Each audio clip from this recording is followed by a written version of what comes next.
Bonjour, je suis avec Raymond Brisebois aujourd'hui. Puis Raymond est un coach d'entrepreneurs, entrepreneur pour tous les niveaux, débutants, avancés. Il coach même des gens assez connus. Alors, Raymond, merci d'être avec moi ce matin.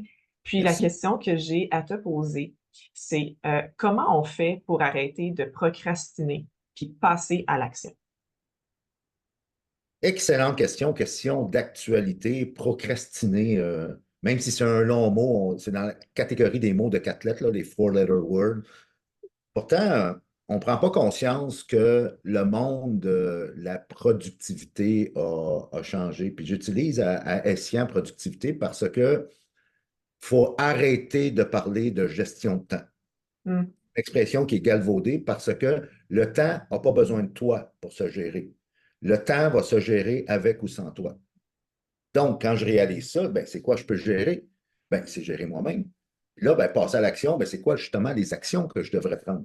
Et c'est là qu'on manque de clarté. Donc, une façon de vaincre, si on veut, la procrastination, c'est de définir quelles sont les actions significatives que je devrais prendre pour avancer vers la meilleure version de moi-même. Hmm. Est-ce que j'ai identifié la meilleure version de moi-même? Ben, moi, je peux te dire, la plupart des gens, non, ils ne l'ont pas fait. Ils vivent au jour le jour. Ah oui, ils vont se fixer des objectifs en début d'année, là, les fameuses résolutions du début d'année. Hmm. Cette année, en 2024, je vais faire ça, je vais faire ci, je vais faire ça. Mais ça s'arrête là. Quand tu n'as pas ta vision à long terme, quand ton futur ne détermine pas ton présent, à ce moment-là, tu te retrouves à faire un paquet d'activités qui ne sont pas significatives. Hmm. Donc, quand tu as cette vision-là, premièrement, la première chose au niveau technique que moi je dis aux gens, c'est la fameuse to-do list. Non, arrête la to-do list. Il n'y a rien de pire au niveau comment on se sent. Tu sais, as-tu déjà rencontré quelqu'un qui à 3h30 de l'après-midi dit Hey, j'ai tout coché, j'ai tout fait OK, son oui. to-do list. Ça n'arrive Non, pas. ouais. La to-do list, tout qu'est-ce qu'elle sert, c'est de te faire sentir cheap. Surtout si tu es entrepreneur ou intrapreneur, on a ce qu'on appelle dans la catégorie des billets cognitifs, on a ce qu'on appelle un billet de performance. Et Hmm. la to-do list vient attaquer directement ce billet de performance-là en te faisant sentir pas bon ou pas bonne parce que j'ai un paquet d'items que je n'ai pas réalisé dans ma to-do list. Bon, revenons à la procrastination. La gestion de nos activités, au lieu de parler de gestion de temps, souvent, on a à considérer, il fut un temps où ce que la productivité, c'était comme unidimensionnel, là. On travaillait dans un shop, l'ère industrielle, on travaillait de 8 heures à 4 heures, puis on faisait, mettons, des stylos. Puis là, si dans ma journée, j'étais capable de faire, je ne sais pas moi, 50 stylos à une pièce de l'heure dans les années 1900, là, peut-être même moins, là, ben, le patron me poussait dans le derrière pour que je puisse, de 8 heures à 4 heures, au même salaire, en faire 55, en faire plus. Alors, c'était l'approche industrielle. C'était Hmm. sûr que ça n'existe plus aujourd'hui. Puis là, on te poussait dans le derrière pour en faire plus, c'est-à-dire être plus productif pour le même prix. Hmm. Il est venu dans les années 80 la fameuse matrice d'Eisenhower, les quatre cadrans, que Stephen Covey, dans son livre Les sept habitudes, a popularisé. C'est que là, c'est qu'est-ce qui est important, non important, urgent, non urgent. Ce que ça fait, ça, c'est que ça t'aide à définir tes priorités, sauf que ça ne te crée pas plus de temps. Alors, tu vas quand même peut-être procrastiner parce que la gestion de tes activités, slash, ce qu'on ne devrait pas parler de gestion de temps, il faut considérer aussi les émotions parce qu'on est des créatures d'émotions. La fameuse procrastination, c'est une game d'émotions. Hmm. Et ça, on ne s'en rend pas compte. Puis là, c'est pour ça qu'on fait le cheap, là, parce qu'on n'a pas réalisé telle tâche, puis ainsi de suite. Donc, c'est un tout, là. C'est une approche qui est holistique.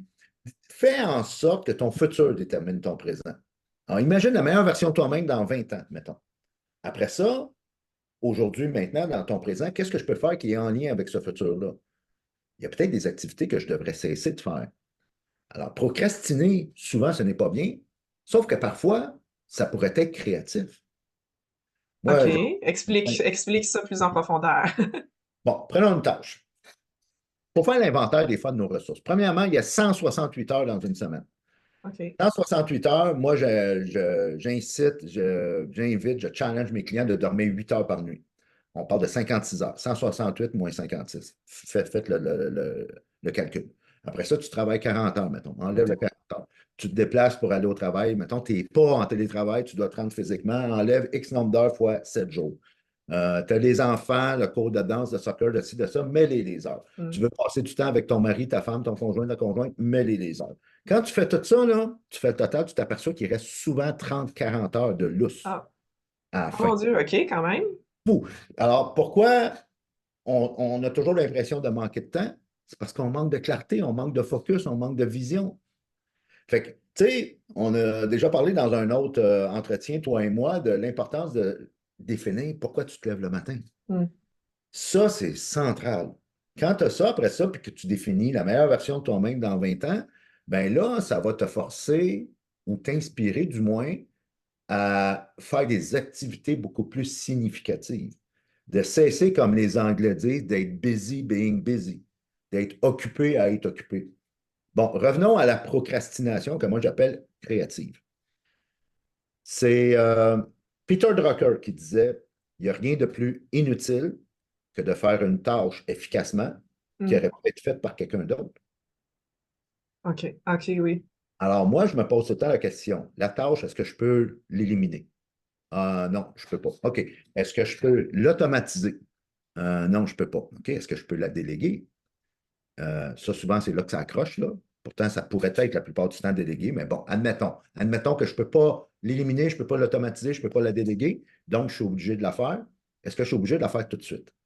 Puis souvent, si je ne la fais pas, cette tâche-là, quelles sont les conséquences? Et 80% du temps, il n'y en a pas. OK. Parce qu'il y a un de mes mentors virtuels, il dit tout le temps, si tu as plus que 3 priorités dans ta journée, c'est parce que tu n'en as pas. Attends, qu'est-ce que tu veux dire? Si tu as plus que 3 priorités dans ta journée, C'est parce que tu n'en as pas. parce que tu n'as Parce pas de priorité, c'est parce que ça veut dire que tu que t'en mets trop sur le dos, là. OK. c'est ça.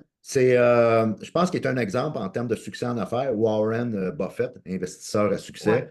Lui, bon, 93 ans, je pense, là, 90 ans passés et plus, là, c'est sûr qu'il est de la vieille école. Quand même, il y a une leçon dans ce qu'il fait. Il commence sa journée, il y a un pad légal, papier, crayon. Il va écrire tout ce qu'il a à faire. Après ça, il va encercler les 3 plus importantes. OK. Les 3 plus, la fameuse loi du 80-20, là. La loi de Pareto, le 20% des activités qui vont me rapporter 80% de mes résultats. Mm. Il prend ces 3 tâches-là, il les met sur un autre papier, puis il prend la grande feuille 9-14, là, puis il la jette. OK. Et souvent, le lendemain matin, ces tâches-là, ils sont disparus, ils ne sont pas revenus, ils se sont éliminés d'elles-mêmes. Souvent, on est occupé à être occupé. Alors, la procrastination, il faut amener l'émotion dans l'équation de la productivité. Alors oui, il y a des affaires importantes à faire. Il y a des affaires urgentes peut-être, quoique les vraies urgences, normalement, c'est le 911 qui s'en occupe. Ouais. Souvent, les urgences sont des urgences ressenties. Quand tu fais vraiment ce qui est important, il n'y en aura pas d'urgence ou ça se gère avant, en amont, la plupart du temps. Mais après ça, la question à se poser, c'est qu'est-ce qui est significatif? Mm.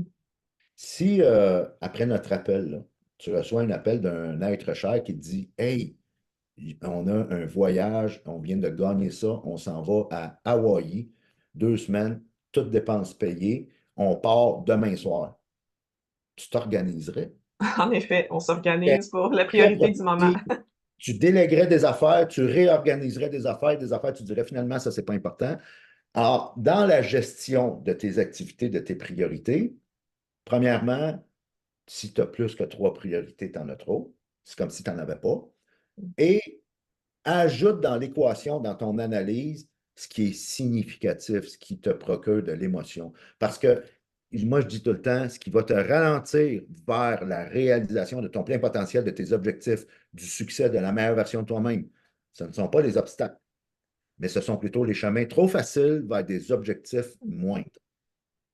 Et ça, on ne sait pas, on n'est pas conscient que ces objectifs-là sont moindres parce qu'on n'a pas défini la meilleure version de nous-mêmes. Quand tu as défini ce pourquoi tu te lèves le matin, quand tu as défini ton futur, puis que c'est ce futur-là qui vient le plus possible déterminer ton présent, à ce moment-là, tu peux faire l'analyse des activités qui sont significatives pour toi, qui comptent vraiment, et tu vas beaucoup moins procrastiner Mm. parce que tu ne seras plus occupé à être occupé, tu vas être occupé à ce qui compte vraiment. On va avoir du focus. Donc, en résumé, Oui, pour éviter de procrastiner, on veut peut-être diminuer une liste de tâches, mais ce qu'on va faire, ça va être significatif, ça va être c'est ça. intentionnel, puis on sait que ça va être des actions qui vont amener des changements. Et voilà. et voilà, touché, et ce qui va conséquemment te permettre de procrastiner de façon créative. Mm. Et puis la deuxième chose dont tu as parlé qui est super importante, c'est l'émotion. Et oui. Quand on a une émotion intérieure qui nous pousse à agir, ben, c'est beaucoup plus fort que quelqu'un nous l'a dit ou Et j'ajouterais, puis je pense que c'est important de ne pas oublier de l'insérer dans toute cette discussion-là, tasser le perfectionnisme. mm, Très souvent, la procrastination va être causée par ce désir de perfection-là. comme une Bon, paralysie, là. oui, un de mes mentors que je suis à distance, là, Seth Godin, il dit à 80%, ship it. C'est-à-dire ton projet, ton podcast, ton YouTube, ton blog, ton projet d'affaires, peu importe ce que tu as à faire. Si tu n'es pas prête à le shipper, à l'expédier, à le produire à 80%, tu ne le feras jamais. Mm. À 80%, go, publie, relâche-le, et après ça, tu pourras toujours l'améliorer en mouvement, en chemin. Moi, j'avais déjà entendu le proverbe en anglais Better done than perfect. Et voilà. C'est Ben, super intéressant. Merci beaucoup, Raymond. Puis, merci. si les gens aimeraient continuer la discussion avec toi, où est-ce qu'on peut te rejoindre? Partout sur les médias sociaux, toutes les plateformes, mon nom personnel, Raymond Brisebois, page, groupe Facebook, Instagram, TikTok, LinkedIn, je suis là, public, facile à trouver. Je publie une tonne de contenu, alors Tu as venez me aussi un jaser. podcast sur YouTube. Ça se passe entre les Oui, deux oreilles. exactement. Et on peut trouver ton livre, Ça se passe entre les deux oreilles, que j'ai lu, que j'ai dévoré. J'ai fait plein d'annotations dedans. Super intéressant. Merci beaucoup, Raymond. À la prochaine. Merci.